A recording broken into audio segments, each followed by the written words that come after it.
भाग्य, क्या यह आकाश लिखता है या मनुष्य स्वयं अपनी राह तराशता है?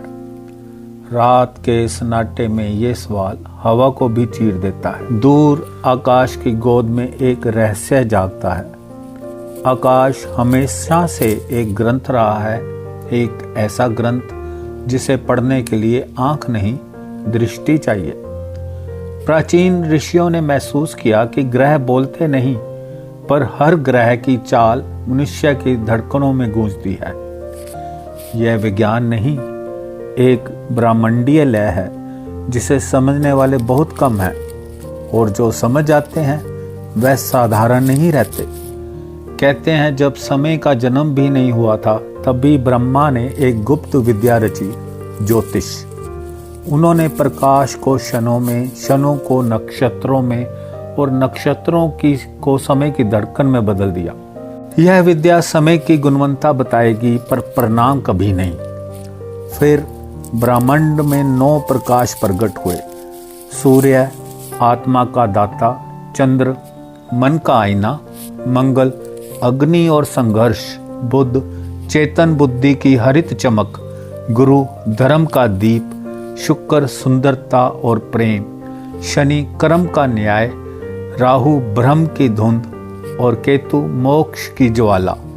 यह ग्रह बाहर नहीं थे, यह मनुष्य के भीतर की शक्तियां थी। नारद ने पूछा, प्रभु क्या ग्रह ही मनुष्य का भाग्य लिखते हैं? सन्नाटा सा फैल जाता है, जैसे ब्रह्मांड ने सांस रोक ली हो।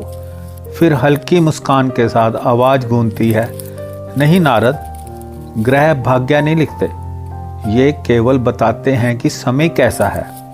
भाग्य लिखता है मनुष्य का कर्म। कर्म वह बीज है और ग्रह मौसम की सूचना। ग्रह केवल बताते हैं कि बादल आएंगे, पर खेत बोना है या नहीं, यह निर्णय मनुष्य का होता है। यही ज्योतिष का पहला नियम है। संकेत ब्रह्मांड देता है, निर्णय मनुष्य लेता है। नारद ने फिर पूछा, ग्रहों का प्रभाव दिखता कहाँ है? ब्रह्मा ने जल का कटोरा उठाया, एक चंद्र किरण उस पर पड़ी और सतह हिल उठी। जैसे चंद्रमा इस जल को छूता है, वैसे ही वह मनुष्य के मन को। फिर कटोरा जमीन पर रखा, जल स्थिर हो गया। तरंगें ग्रह नहीं उठाते नारद, आधार उठाता है। मन शांत हो तो ग्रह भी मौन हो जाते हैं। ज्योतिष भविष्य नहीं बताता, ज्योतिष ये बताता है कि भविष्य को संभालने के लिए आपका क्रम कितना तैयार है।